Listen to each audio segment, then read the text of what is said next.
Lo abandonaron por ser pobre, pero Dios recompensó su fe. Esa frase, simple y pesada como una piedra al fondo del bolsillo, resumía la vida de Carlos en aquellos años en que su mundo se reducía a un pedazo de tierra, una choza de barro, y el deseo secreto de escuchar un llanto de bebé en la madrugada. Carlos se levantaba antes del sol. Sus manos, curtidas por la azada y el sol, tenían la memoria de las semillas que plantaba cada mañana.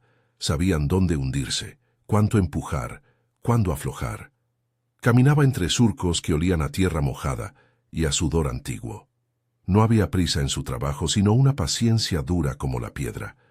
Nunca dejó de sonreír en la plaza del pueblo, aunque su ropa fuera siempre la misma y la corteza del pan se hiciera más gruesa de lo que quisiera admitir.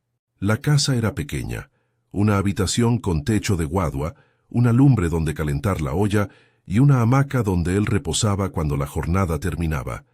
En una cajita, junto a la cama, guardaba la esperanza que no sabía nombrar. Una pequeña madera tallada, regalo de su esposa, símbolo de un sueño por venir. Carlos quería un hijo, no por orgullo ni por tradición, sino porque su voz en la noche necesitaba una respuesta, un eco que no fuera el viento. El pueblo conocía su honradez. Le compraban verduras, le pedían que arreglara la cerca, le encendían la palabra trabajador como si fuera un título. Pero la pobreza no solo estrecha bolsillos, también estrecha esperanzas. La esposa de Carlos, Margarita, empezó a decir en voz baja al principio, y luego con una claridad que dolía, «No podemos seguir así». Sus ojos, que antes brillaban en la cocina, se apagaban por la cuenta de las necesidades que nunca cesaban. Remedios que no se podían comprar, visitas al curandero, noches en vela por el dolor de no tener una cuna que calmará su ansia. Cuando el comerciante llegó al pueblo, hombre de traje liso con botas que nunca conocieron polvo, todo cambió como se cambia una cerradura. Ofrecía telas que no se veían desde la ciudad, promesas que olían a contratos firmados en mesas largas. Margarita, consumida por la urgencia que devora los días, comenzó a pasar más tiempo en la tienda. «Solo por mirar», decía. Sus miradas cambiaron. La casa de barro se le hacía pequeña, y la conversación con Carlos se llenaba de silencios pesados. No hubo porfía teatral, la salida fue una mañana cualquiera. Margarita dejó una nota, breve, sin insultos, y se fue con el hombre de botas limpias. Su marcha fue un gesto cotidiano. Cerró la puerta y la dejó entreabierta, como si quisiera que la vida de Carlos se quede ahí, pero supiera que ya no cabía dentro. Carlos encontró la nota con las manos temblorosas, y la casa, de pronto, le pareció más sola que nunca. No hubo gritos, solo el eco de pasos que se alejaban. Ese abandono fue más que la pérdida de una compañía. Fue la fractura de una promesa. Los vecinos susurraban disculpas que no ayudaban. Algunos miraban con lástima, otros con una distancia que enmascaraba su propio miedo. Carlos no se indignó con estruendo. Su dolor fue una marea lenta. Acordó vender algunas herramientas, a regañadientes, y seguir trabajando con lo mínimo. Su dignidad no se vendía por monedas. Iba al mercado con la cabeza erguida, aunque la vergüenza mordiera sus mejillas. En los meses que siguieron, hubo noches en que la soledad era una persona que se sentaba frente al fuego. Carlos encendía brasas con la misma destreza con que encendía su esperanza. Con cuidado y sin esperar que dure para siempre. Allí, junto a las llamas, hablaba en voz baja consigo mismo, repasando los días como quien relee una carta antigua. Intentó no culpar a nadie, ni siquiera a Margarita. La comprendía.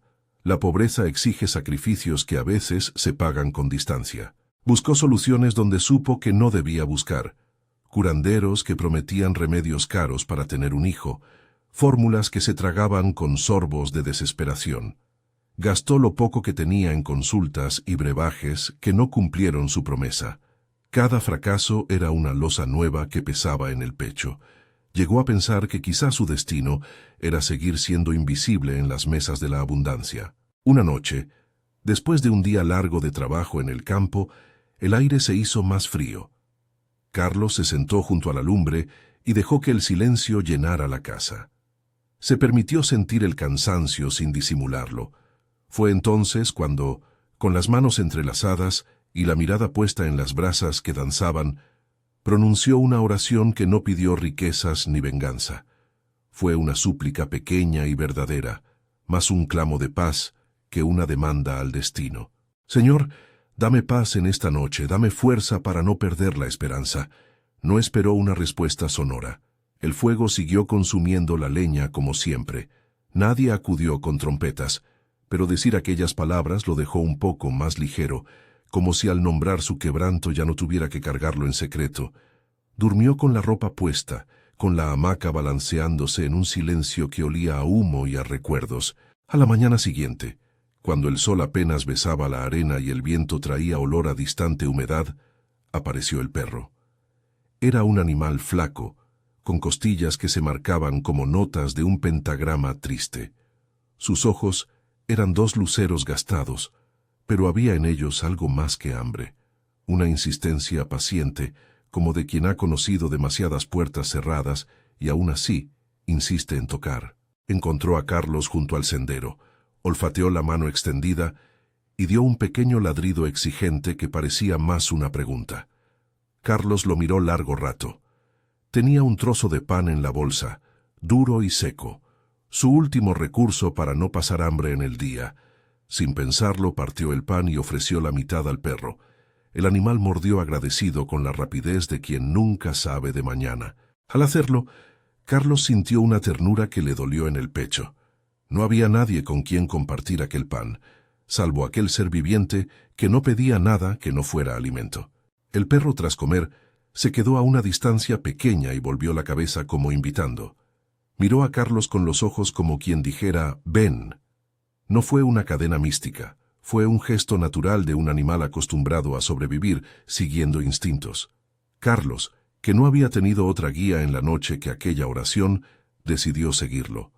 No supo por qué, solo sintió que debía hacerlo. Dejó la azada en el hombro y emprendió la caminata. La senda que siguieron se adentraba en un terreno que parecía pertenecer a otro tiempo. Rocas viejas, surcos que recordaban pasos de animales olvidados y la arena acumulada como si alguien hubiera barrido la historia del lugar. El perro se movía con seguridad, como si conociera cada piedra. A veces olfateaba, a veces se detenía y volvía la mirada. Carlos caminaba sin hablar. Solo escuchaba el roce de sus pasos y el ladrido lejano de alguna lejanía. Llegaron a un paraje donde la tierra levantaba pequeños montículos protegidos por rocas. Allí, en una concavidad casi escondida, el perro comenzó a escarbar con las patas. Carlos, sorprendido, se acercó y ayudó con manos inseguras. La arena cedió y aparecieron tablas negras y corroídas, restos de una caja. No había promesa en el hallazgo, solo curiosidad y un brillo metálico cuando la luz del sol alcanzó una placa oxidada. Dentro había un cofre pequeño sellado con cuerdas y barro. Al abrirlo, encontró un pergamino, un mapa dibujado de trazos firmes, con marcas y nombres que no reconocía, y una llave vieja, cubierta por la pátina del tiempo. No era un cofre de cuentos. Tenía la humildad de las cosas que han esperado mucho para ser encontradas. El pergamino mostraba una ruta que terminaba en un símbolo al pie de unas rocas, señaladas como la Cueva del Ciprés, un nombre que en el pueblo provocaba murmullos de historias viejas. Carlos no entendía de mapas ni de aventuras, entendía de trabajo y de paciencia. Pero aquel día algo se abrió en su interior, una mezcla de esperanza mesurada y temor. No pensó en riquezas, no vio montones de monedas ni carros festivos. Pensó en la posibilidad de reparar la casa, de pagar las cuentas atrasadas, de conseguir las medicinas que necesitaba su vecina. Tomó el cofre y dejó la llave en el bolsillo de su camisa, como quien guarda una promesa sensible. No fue inmediato. Primero volvió al pueblo y a su rutina, pero ahora con la sensación de que había una dirección. No contó la historia a todos. Le pareció mejor guardarla como se guarda una semilla, en la mano, esperando la lluvia adecuada. Con la ayuda del mapa se internó nuevamente con el perro, que parecía saber con certeza por dónde ir. La ruta los llevó por un sendero que bordea el cauce seco de un arroyo, entre matorrales y rocas que jugaban a ser montañas en miniatura. La cueva no era la cueva de un cuento de piratas. Era una abertura en la roca, un hueco que olía a humedad y a memoria. La entrada estaba medio oculta por una cortina de enredaderas y polvo. Al cruzar su umbral, la luz cambió. Todo se volvió más suave, con matices dorados que rebotaban en las paredes húmedas. Carlos sintió un escalofrío. El perro avanzó con cautela, y al fondo, entre sombras, relucieron objetos que parecían esperar ser mirados. No hubo trompetas ni fuegos artificiales, solo un silencio que decía mucho. Entre baúles pequeños y ánforas decoradas aparecieron monedas antiguas, piezas de metal que mostraban manos y paisajes de otras épocas. Había cerámicas, telas en buen estado, y en un rincón un cofre mayor que contenía piezas de oro y plata. Carlos se quedó quieto, con la respiración contenida. La primera reacción fue llevarse todo en un impulso humano, que no es culpa sino tentación. La idea de borrar de golpe la pobreza con un solo gesto. Pero la vida que había llevado, la dignidad con que había soplado las brasas en noches de soledad, le habló desde adentro. Recordó a Margarita, las veces que intentó consolarla, las noches de silencio. Recordó su oración junto al fuego, aquella súplica por paz. No apareció inmediatamente la explicación de dónde venía aquel tesoro ni por qué estaba allí, pero comprendió algo esencial. Aquello no era un billete anónimo que legitimaba el orgullo. Era una posibilidad que exigía decisión y responsabilidad. Tomó solo lo necesario. No cogió todo ni se dejó arrastrar por el brillo. Sacó el cofre con las monedas suficientes para pagar deudas, para comprar herramientas nuevas, para reparar el techo y para sembrar con más seguridad la próxima temporada. Guardó algunas piezas para ayudar a los vecinos enfermos que no podían pagar medicinas.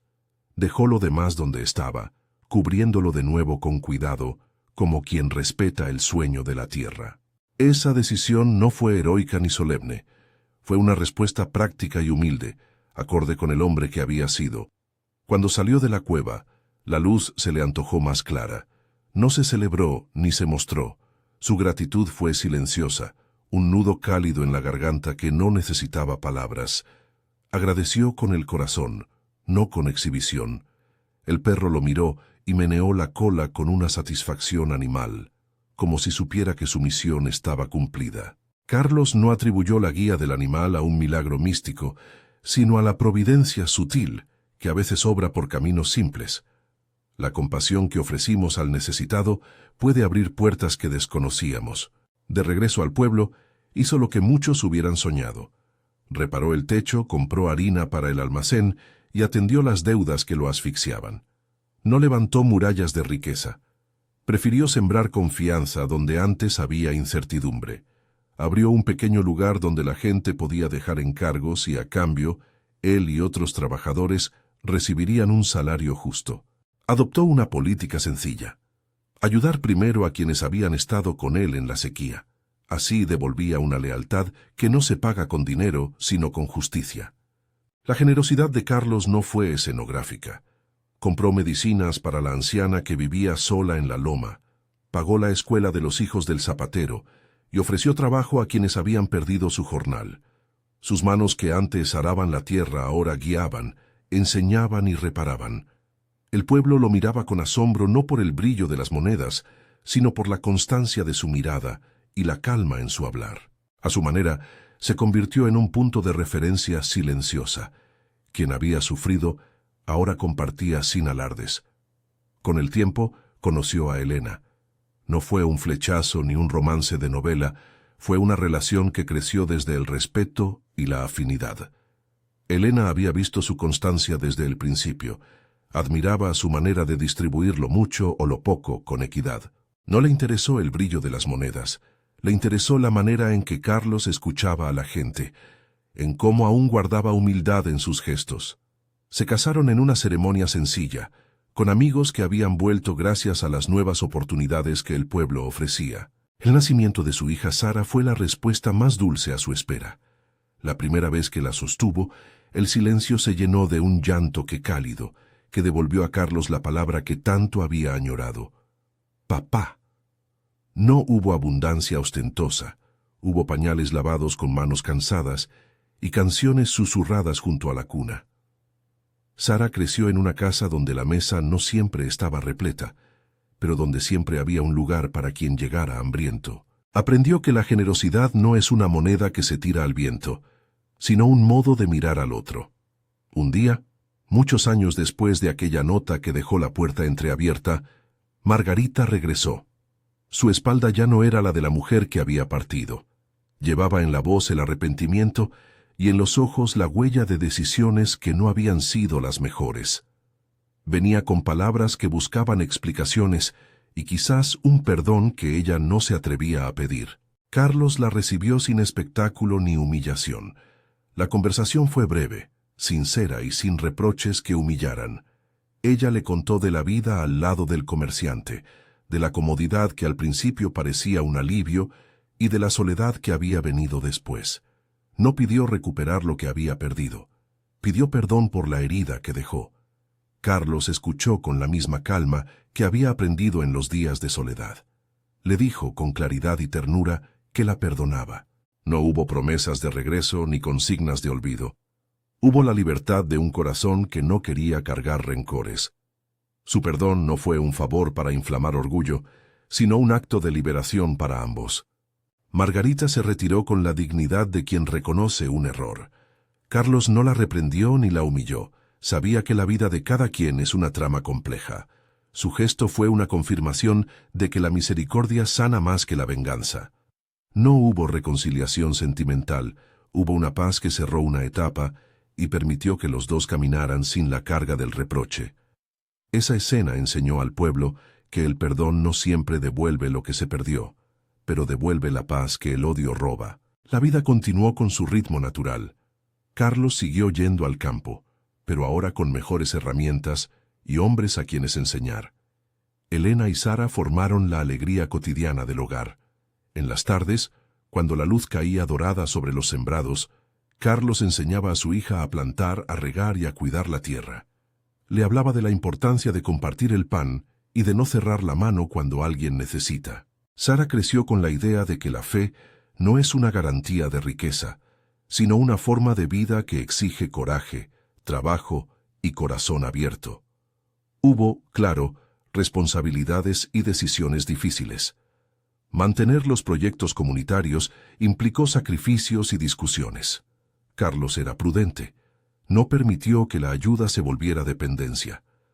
Enseñó a la gente a organizarse, a planificar cultivos, a crear fondos para emergencias. Su economía no se basó en acumular para sí, sino en construir una base que permitiera al pueblo sostenerse en tiempos malos.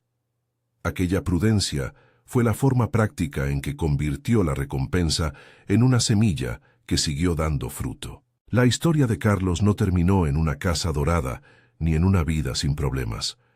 Tampoco se convirtió en un cuento de esos que prometen milagros universales a quien tiene fe.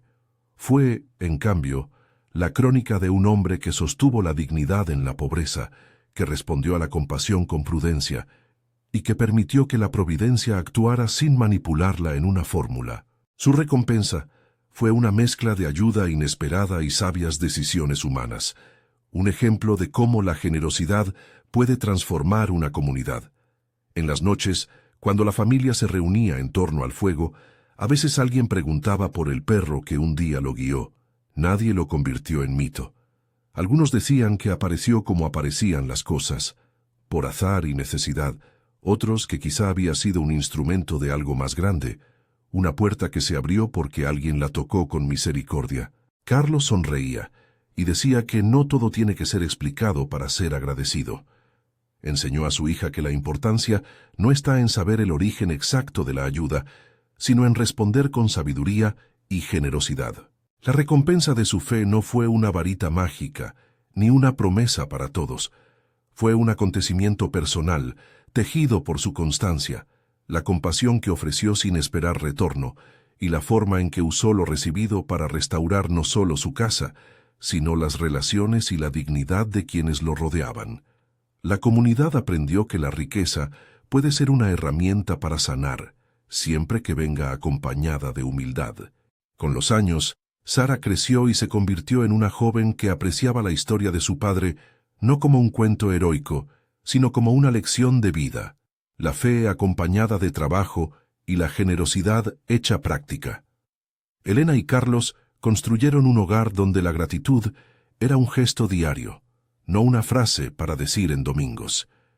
Y Margarita vivió su propio camino, con la carga de la lección aprendida y el alivio del perdón recibido. Antes de que terminara la narración de su vida, Carlos solía decir con la voz baja y la mirada transparente que la mayor recompensa no estaba en las monedas guardadas en cofres ni en los techos reparados, sino en la restauración del corazón, en la manera en que pudo mirar a quienes lo habían dejado y perdonarlos sin someterlos a humillación, en la sonrisa de Sara cuando aprendía a sembrar una semilla y en la sensación de que, al final, vivía en un pueblo más justo.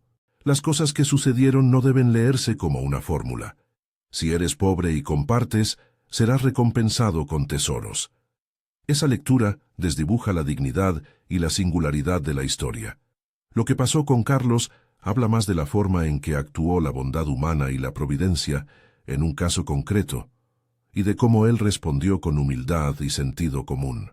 También es una llamada a no dejar de ayudar al otro, sabiendo que la ayuda no siempre llega con un mapa ni un cofre, pero que la compasión puede abrir puertas inesperadas.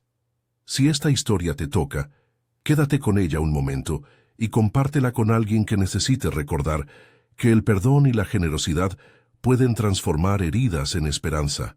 La lección quedó clara en el pueblo. La fe de Carlos no fue un contrato con el destino, sino una forma de caminar. No prometía riquezas a cualquiera que rezara, pero mostró que la fidelidad en lo pequeño, la compasión sin cálculo y la prudencia al administrar lo que se recibe pueden restaurar vidas.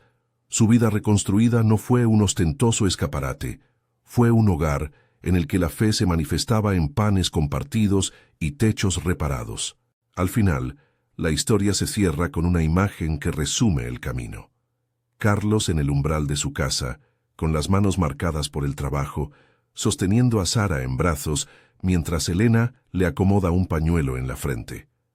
Detrás, la pequeña plaza del pueblo vibra con sonidos de vida.